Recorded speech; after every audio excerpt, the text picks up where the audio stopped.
I'm willing to bet you have never read a book like this before. This is Lost in the Garden by Adam S. Leslie, published in the UK by Dead Ink Books. And this is a lot of things. It is certainly a uniquely English novel, and I say that hopefully without any hint of arrogance. It is funny, it is witty, it feels very satirical, but it's also enormously trippy and dark. What I think is so interesting about this novel is the fact that it is full of surrealism, and yet it is so compellingly readable. That's what makes it feel so different. That's what makes it stand out. Is that so often novels like this one that have similar themes, that are similarly trippy, they're often very surreal in their execution. They're often written in an experimental form or style. This isn't. This is a very straightforward piece of prose. And yet it delivers on a kind of psychedelic experience. How it accomplishes that by being a meticulous page turner is really, really unique and special. But before I go any further, what's it about? Lost in the Garden is a folk horror novel, although it's pretty light on the horror, honestly. It's set in a strange pseudo-dystopia. Our three protagonists are teenage girls who've grown up in a small village in England. In this novel, England is nothing but a collection of small villages and the winding country roads that connect them. The novel wastes no time at all in setting up its world. There has been a perpetual summer for several years, and during that time, people have been rising from their graves,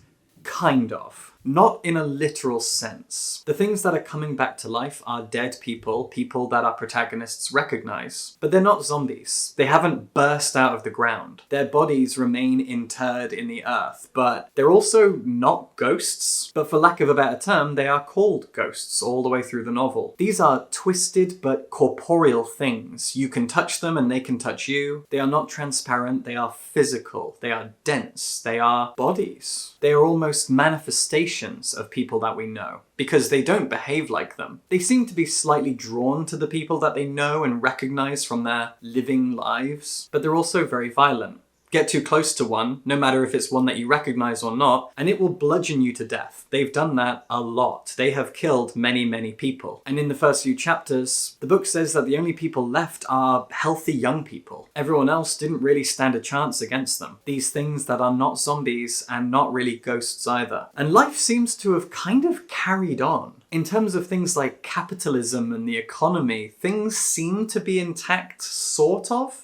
It seems like some people go about their daily lives, but there are also mentions of things that just don't exist anymore. This is a road trip novel, and across that road trip, our characters reminisce over things that they know and remember, pop culture stuff, but they also talk about how there's just no ice cream anymore. Ice cream is a recurring motif in this novel. But the driving force of the plot is a strange village called Almonby. Right from the moment that they can speak, when they're toddlers, people in this world are told not to go to Almonby. It is on that list of things that your parents teach you about stranger danger or having to wear clothes. You don't go to Almonby. That's a thing that everyone knows. Everyone is taught that. You do not go to the village of Almonby. But the first of our three protagonists is a teenage girl called Heather. And Heather has a boyfriend called Stephen. And Stephen has gone to Almonby. He takes off early in the novel and he promises Heather that he'll be back within 3 weeks. 6 months go by, and Heather gets fed up of waiting, she gets nervous, she gets scared, and she decides to chase him down. She decides to go to Almonby. But before setting out, Heather recruits 2 friends. One of those friends is Rachel, who needs to go to Almonby for her own reasons. She has a package that she needs to deliver, and it is vitally, mortally important that she does this. But we don't know why, or what the package is. The other friend is Antonia, who is tagging along purely because she has a crush on Heather. That's really it. Antonia is a really fun and strange character. She's really, really nervous, she's quite introverted, she's the only gay character here, but she's also been working as a stand-up comedian. And her expertise is in puns and one-liners. Right at the beginning of the novel, we get almost a full chapter that's just her stand-up set. Just a series of very funny puns that she's written, and she's kind of gotten locally famous off of it. But she also says that she hates every single second of it. She has channeled all of her social anxiety and her awkwardness into being a stand-up comic. Later in the novel, a character claims to have her DVD and is a big fan of hers. And then there's almost a throwaway line after this fact where Antonia says that she never made a DVD. There are a lot of moments like this where things don't track, where it feels like a blip in the narrative, and then it gets thrown out again. These are the elements of trippiness that build and build and build and gain momentum as the story progresses. And so our three girls set out for Almonby. And for the first half, maybe 2/3 of the novel, it is a road trip. And it's really, really engaging and fun. This novel is jam-packed full of dialogue. In fact, once they set out, once they're in the car and they're driving these few hours, this day-long journey it's going to take to get to this strange, mysterious town that you should never go to, there is almost more dialogue than narrative prose. It is absolutely constant, like reading a play script. And it's so funny and engaging. Adam S. Leslie has brought these characters to life in such a dramatic fashion. You will laugh out loud at many of the lines here. So many exchanges between these three girls are really laugh out loud funny. But on the way to Almonby, things go wrong. Things get strange and dark, and you know they're eventually going to reach it. In fact, I'm going to happily spoil this and say that the final third of the novel is set in Almonby. They reach the town, and I won't tell you what they find there or what happens while they're there, but I think it's important to know how the novel is structured. You have a short introductory act that establishes the world and the characters and where they've grown up and how they've spent these last few years since the ghosts appeared. And then a beefy second act, a thick middle section, which is the road trip itself. And the third act takes place in Almonby, where things get dark and weird. Now, I have to admit, as a book critic, digging into the themes and the politics of a novel is part and parcel of what I do, and it's one of my favourite aspects of reading anything, even a light, fun piece of fantasy fiction. I like thinking about themes and politics. This novel is kind of tough in that regard.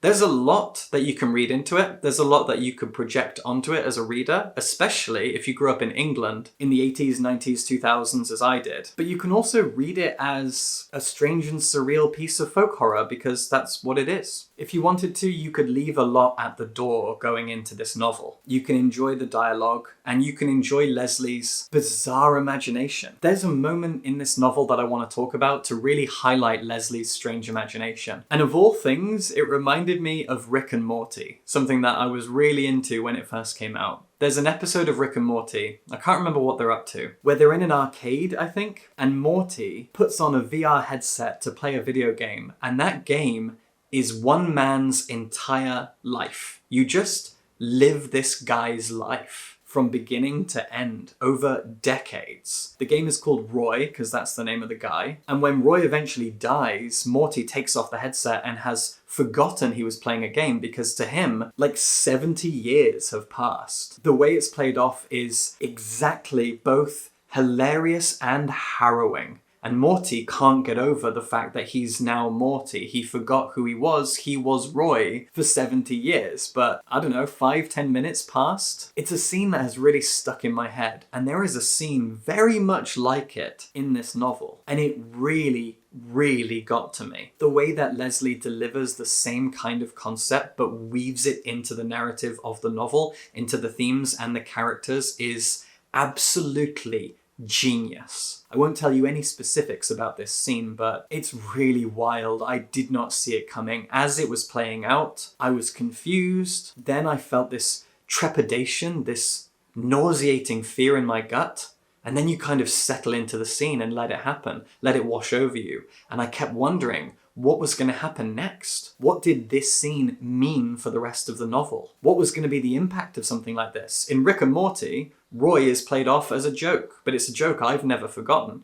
In the novel, it is weightier than that. And I was really struck by it. I haven't forgotten it. And that's the wonderful balancing act that Leslie plays throughout this novel, is between that and the aforementioned dialogue-heavy humour. A road trip story full of characters with lots of banter and really dark, twisted, surreal scenes that shift time and perspective. But again, because this is all written as very simple, very easy to follow prose, you never feel lost, you never get a headache.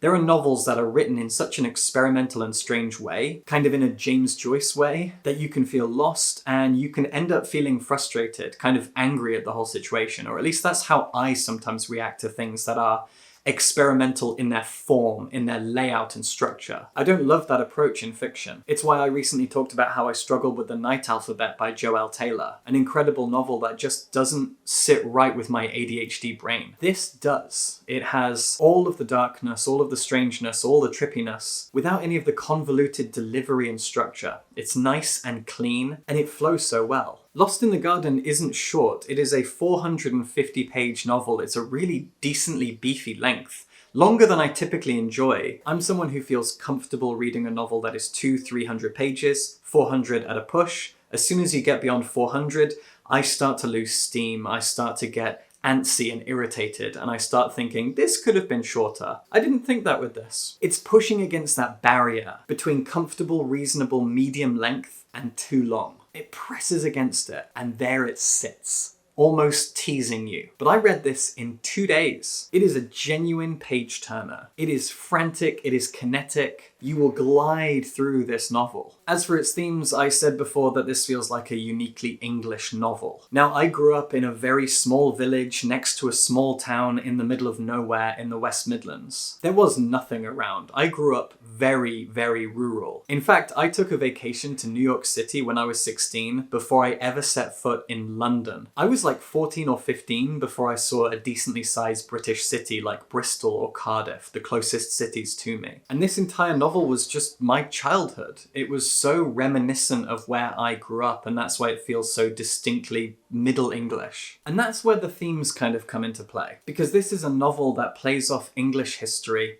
English tradition, and English superstition as well. It turns the traditions of ordinary rural English village life, peaceful life, into something dark and strange, something that you feel like you should fear, something that feels off. It feels as though it was written by someone who maybe grew up in that environment, who knows a lot about those traditions, the rural English village way of life, and always saw it as odd, dark, wrong, insular, isolated, creepily claustrophobic, and I agree with all of those sentiments. As a kid, I would go to a village fete and just feel like there was something wrong with these people. Middle-aged white English people living in a small village, they're off. They're strange. It's like a dark, twisted version of a George Eliot novel. And Lost in the Garden really, really leans into that feeling. Village communities are just wrong and off. You see this approach a lot in American horror, with something like Wrong Turn or The Hills Have Eyes, Texas Chainsaw Massacre, the twisted, taboo hillbilly people who live in very isolated rural places, forgotten by society. They're dark and they're dangerous and they're wrong. This is like the English version of that, where instead of taking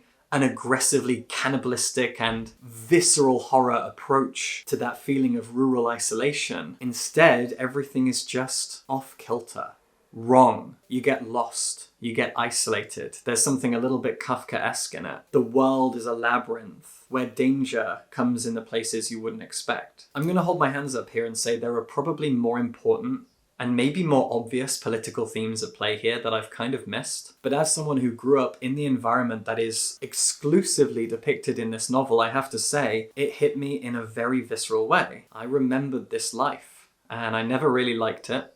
That's why I've lived in all the biggest cities in the world since then. As soon as I grew up, I moved to London, Shanghai, Tokyo. I crave city life because rural isolation makes me feel uneasy. I might not fully understand all of the deepest, most philosophically dense themes in here that I'm sure exist and have kind of gone over my head, but the tangible nature of this novel, the way that it made me feel, I can't forget it. It has crept under my skin and it's going to remain there. And I think I'm going to have to get comfortable with that. This isn't an intense horror novel. It is a creeping folk tale full of dread and unease, but it's also full of humor and fantastic character writing. It would feel right at home as an A24 film.